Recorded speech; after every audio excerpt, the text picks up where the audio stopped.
कई ऐसे कैंडिडेट मेरे पास फ़ोन किए और उन्होंने अपनी समस्याएं बताई।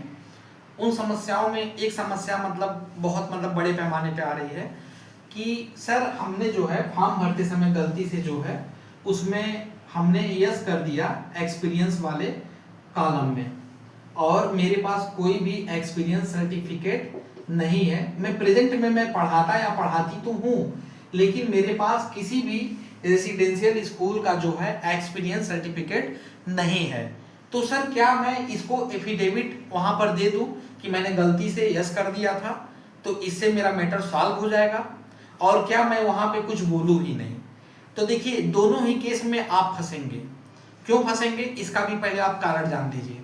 अगर आपने फॉर्म भरते समय यस कर दिया है तो क्यों किया, और अगर कर दिया है तो आप उसको एफिडेविट क्यों देने जा रहे हैं? एफिडेविट आप क्यों देने जा रहे हैं? एफिडेविट तो आप दे देंगे, उससे समस्या कुछ हद तक सॉल्व होगी, पूरी सॉल्व नहीं होगी। आप एक शक के घेरे में आ जाएंगे। तो जहां स्क्रीनिंग नहीं होना होगा वहां पे और डीप स्क्रीनिंग आपका होना चालू हो जाएगा। तो मैं आपको सजेस्ट करूंगा कि अगर आपने ऐसी गलती कर दी है कि आपने अपने आप को बता दिया है कि हाँ मेरा जो है रेसिडेंशियल स्कूल में पढ़ाने का भी एक्सपीरियंस रहा है, और वर्तमान में आप किसी स्कूल में पढ़ा रहे हैं लेकिन वो रेसिडेंशियल स्कूल नहीं है, तो उस चीज से आप कैसे अपने आप को बचाएंगे? तो देखिए, उस चीज से आपको कैसे बचाना है, उस चीज को आप दो तरीके से वहां पे डिफेंस करेंगे।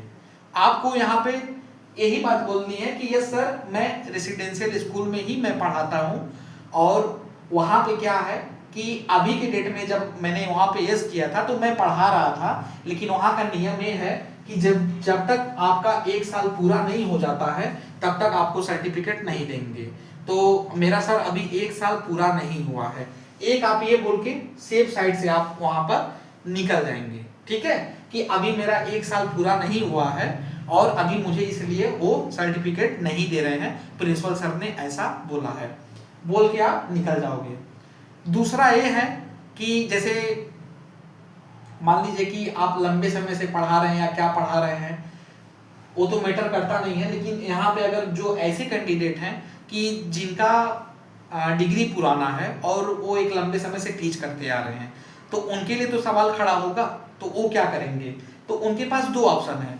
या तो आप यही बात आप भी बोल दीजिएगा कि अभी मैंने हाल ही में ज्वाइन किया है, इसके पहले जो है मैं डे स्कूल में मैं पढ़ा रहा था, लेकिन अभी हाल ही में ज्वाइन किया है, ये बोल के आप निकल जाइए।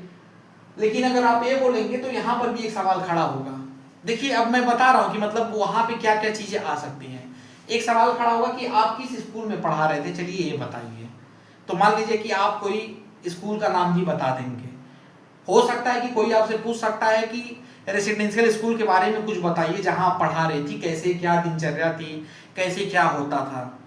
ठीक है, तो आप वहां पे ब्लैंक मत बनिएगा, इस चीज को भी आप यहाँ पे जान जाइएगा। जानने का मतलब कि अगर आप ये चीज को वहां बता रहे हैं कि हाँ सर अभी 1 साल अभी हुआ नहीं है, सर्टिफिकेट नहीं मिला है, तो उस रेसिडेंशियल स्कूल के बारे में आपको कुछ बातें आनी चाहिए। क्या बातें आनी चाहिए? कि वहां का रूल क्या होता है, रूल क्या होता है, प्रेयर कब होता है, प्रिपरेशन की घंटी कब लगती है, ब्रेकफास्ट आपका कब होता है, लंच आपका कब होता है, डिनर रात में कितने बजे होते हैं, उसके बाद खेल में आपकी ड्यूटी लगती है कि नहीं लगती है, किस शिफ्ट में लगती है।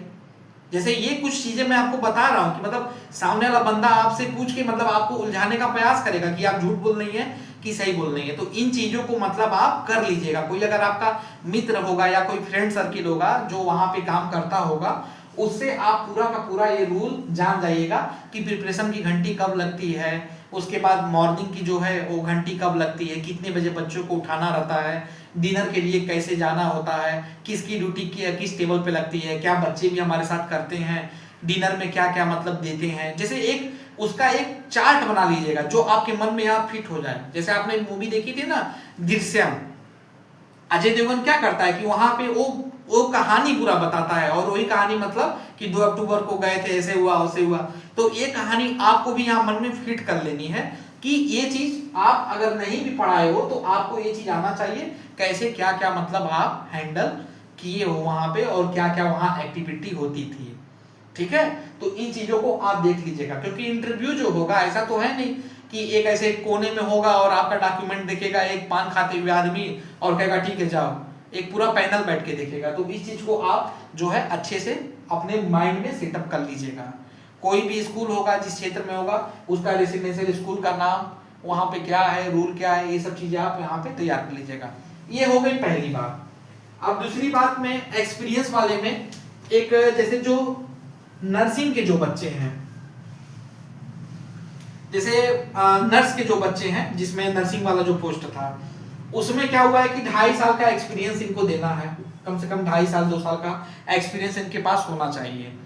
अब ऐसे कुछ बच्चे हैं कि जिन्होंने फॉर्म तो भरा है लेकिन उनकी खुद की डिग्री जो है वो 2024 में ही कंप्लीट हुई है, तो वो 2.5 साल का कहां से लाएंगे? एक बात यहाँ पे फंस जाएगा। और ऐसे भी कुछ बच्चे हैं कि चलो जिन्होंने फॉर्म तो भरा है और उनकी डिग्री पुरानी है तो वो 2.5 साल का ला सकते हैं, लेकिन उनके पास अभी 1 साल का ही है।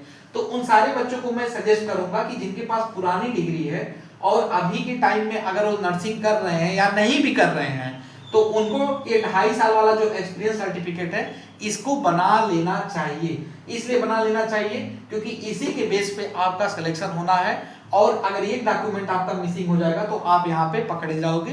कहीं अगर आपका होने वाला भी होगा तो वो आपके हाथ से निकल जाएगा। तो इस चीज को ध्यान दीजिएगा कि अगर आपके पास नहीं भी है तो आप इसको बनवाने का प्रयास करें। जहां भी, जिस हॉस्पिटल में भी आपने 5 महीना 6 महीना या साल भर समय देके जैसे काटा हुआ है और अभी आप स्विच करके किसी और जॉब में आ गए हैं, तो वहां से आप रिक्वेस्ट करके एक बार उनसे बात करिए कि अगर आपका हो जा रहा है तो इस चीज को जो है आप देख लीजिए। दूसरा चीज, जो सर्टिफिकेट आपके पास नर्सिंग का होना चाहिए वो प्रॉपर चैनल से होना चाहिए। ऐसा नहीं कि भाई कोई भी सर्टिफिकेट चैट जीपीटी वगैरह से देख के बना लिए और उसको आप लेके गए वहां जाकर सबमिट कर दिए। वो उस संस्था का होना चाहिए, उस संस्था का रजिस्ट्रेशन नंबर होना चाहिए, जो मेडिकल लीगो में जो जिसका रजिस्ट्रेशन होता है वहां होना चाहिए। संस्था की साइन जो है सील और मोहर भी होनी चाहिए, और काउंटर साइन होना चाहिए। किसका काउंटर साइन होना चाहिए? वहां के सीएमओ का।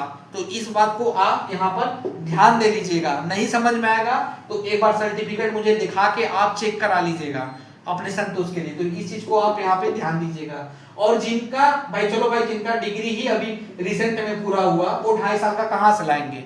तो उसके लिए भी एक कॉलम है।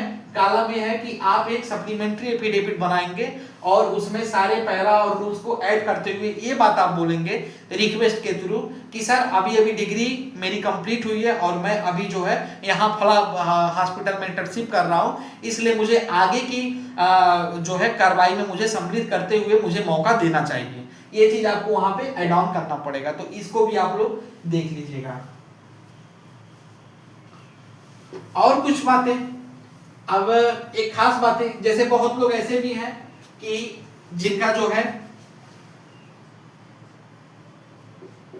मार्कशीट में या फिर उनके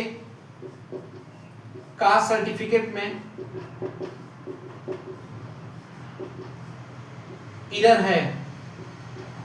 तो मैंने उस एरर को काउंट किया था, बताया था ना मैंने कि अगर आपके बाद के डेट का है तो 2 एफिडेविट लगेंगे, एक अभी तत्काल लगेगा और एक आपका जो है जब डीबी का जब मेल आएगा आपके पास तब लगेगा। मैंने ये पूरा स्पष्ट रूप से बताया था। लेकिन इसके बाद भी कुछ ऐसे बच्चे हैं जिनको मैंने बताया कि प्रोफार्मा बनवा लीजिए, उन्होंने मुझे बना के भेजा वकील के जरिए। वो पूरा का पूरा प्रोफार्मा ही उनका गलत था, क्योंकि उसमें जो रेगुलेशन चाहिए या जो जरूरी जो इंफॉर्मेशन चाहिए वो वहां पे आईडी नहीं थी और वो डायरेक्ट बना के ले गए थे। वो डायरेक्ट बना के ले गए थे, मतलब वो अपने कहीं ना कहीं जाति को ही मतलब वहां परिभाषित कर रहे थे कि मेरी जाति ये है तो मेरी जाति का ये है तो मैं इतने समय से हूँ तो ऐसे हो जाना चाहिए, वैसे हो जाना चाहिए। ये चीज नहीं चलेगा। अगर आप ये सोच रहे हैं कि एफिडेविट बना के ले जा रहे हैं, डायरेक्ट आप बनवा के ले जा रहे हैं विदाउट रेगुलेशन, और उसमें जरूरी इंफॉर्मेशन भी नहीं है, आपका रेगुलेशन भी नहीं है, तो उसको वो लेंगे ही नहीं। वो सीधे वो आपका रिजेक्ट मार देंगे, वो सीधे फाड़ देंगे कि अगर उनको जरूरी इंफॉर्मेशन नहीं मिला, रेगुलेशन नहीं मिला तो उसको एक्सेप्ट करेंगे ही नहीं। तो इस चीज को भी आप ध्यान दीजिएगा कि इसको एक बार भली भांति चेक कर लेंगे कि जरूरी इंफॉर्मेशन है कि नहीं है और रेगुलेशन वाइज है कि नहीं है। नहीं समझ में आएगा तो आप मुझे एक बार दिखा लीजिएगा। ऐसे बहुत सारे बच्चों का आया मेरे पास, मैंने उनका फिर से करेक्ट करवा के उनका बनवाया और उन्हें दिया। नहीं तो अगर वो जिसके भरोसे जा रहे थे वहां पे उनका काम ही खराब हो जाता और पूरा का पूरा उनका जो है एफिडेविट ही बेकार हो जाता। तो इस चीज को भी देख लीजिएगा। कागज पत्तर के काम में कोई भी आपको यहाँ पे ऐसा गलती नहीं करना है कि जो आपको खमियाजा भुगतना पड़े। तो इसको आप एक रेगुलेशन के अकॉर्डिंग और जरूरी इंफॉर्मेशन के अकॉर्डिंग ही बनवाएंगे, कोई भी चीज इसमें गलत नहीं होनी चाहिए। ये बात हो गई। उसी तरह से मार्कशीट में इरर का भी मैंने बताया था कि नाम का कोई इरर है, आधार कार्ड में कोई इरर है, या कोई मतलब 10th की मार्कशीट में जो है इरर आ रहा है बड़े पैमाने पे, तो उसको भी मैंने बताया था कि जो इसका भी अगर आप फॉर्मेट बना रहे हैं, एफिडेविट बना रहे हैं, तो आप ऐसा नहीं कि कहीं भी ओरली कुछ भी आप लिख के लेके चले जाएंगे, उसको भी एक सीक्वेंस से बनाएंगे कि जिसमें जरूरी इंफॉर्मेशन ऐड ऑन होनी चाहिए और सारी बातें तार्किक होनी चाहिए जो एक दूसरे से मिलनी चाहिए। कोई ऐसा भी पॉइंट ना आ जाए कि जिसमें आप पकड़ा जाए। अभी जैसे एक बच्चे का मैं बता दूं कि उसके आधार कार्ड के नाम में मिस्टेक था और मार्कशीट में मिस्टेक था। उसने जो है प्रोफार्मा बनवाया, शायद वो हरियाणा का बच्चा था, मेरी उससे कल बात हुई। उसने जो एफिडेविट बनवाया, एफिडेविट उसने साइबर कैफे के माध्यम से बनाया। साइबर कैफे वाले जो एफिडेविट बनाया, वहां पे उसने क्या किया, एक सेंटेंस जोड़ दिया कि सक्षम अधिकारी के समक्ष इस बात को निष्पादित किया गया, और वहीं पे वो उसका मैटर खराब हो गया। हम कहें अगर आप ऐसे लेके जा रहे हो तो सबसे पहले ऑब्जेक्शन आएगा कि वो सक्षम अधिकारी कौन था कि जिसके सामने आपको निष्पादित किया गया, आप उसको बुलाइए, और उसका यहाँ पे नाम आपने मेंशन नहीं किया गया है। दूसरी चीज, वो क्या कर रहे थे कि एक ही चीज को डिफाइन कर रहे थे। वो मतलब ये बता रहे थे कि हाँ मेरा मार्कशीट में टूटी है और मेरे आधार कार्ड में टूटी है, दोनों ही मेरा सही है, आप इसको बता रहे थे। लेकिन वो एक रेगुलेशन के अकॉर्डिंग नहीं था, एक कह सकते कि एक सीक्वेंस में नहीं था कि जिसमें जरूरी आपके जो है पॉइंट्स होने चाहिए कि भाई आप अगर दे रहे हो किसी को प्रोफार्मा तो किस बेसिस पे दे रहे हो, उसका वहां पे क्या है, मेन फैक्टर क्या है, उसके अकॉर्डिंग आप दे रहे हो कि नहीं दे रहे हो। जरूरी इंफॉर्मेशन आपके फॉर्म की उसमें पड़ी है कि नहीं पड़ी है, कुछ नहीं था, मतलब ब्लैंक बना के ले गया था। तो उसका मैंने वहां पे जाके उसी दिन मैंने सही करवाया। तो ऐसे ऐसी जो है कंडीशन देखने को मिल रही है। तो अगर कोई डॉक्यूमेंट आप बनवा भी रहे हो, मॉडिफाई भी करवा रहे हो, तो उसे एक बार आप चेक करवा लीजिए। अगर गलती हुआ तो वहां पे वो डायरेक्ट रिजेक्ट कर देंगे, वो आपको फिर सुनेंगे ही नहीं, कोई दूसरा तीसरा मौका नहीं देगा कि जाओ दूसरा बनवा के लाओ, हम इसको नहीं लेंगे, क्योंकि एक बार गलती होती है, बार बार नहीं होती। तो इस चीज को एक बार आप करेक्ट कर लीजिएगा, चेक करा लीजिएगा। यही था, मैंने सोचा आपको बता दूं। और आज के लिए इतना ही। बाकी देखिए, चैनल पे नए हैं तो चैनल को लाइक और सब्सक्राइब करें, इस वीडियो को शेयर करें ताकि ज्यादा से ज्यादा लोग जाने और सबको ये जानकारी मिले। बहुत बहुत धन्यवाद।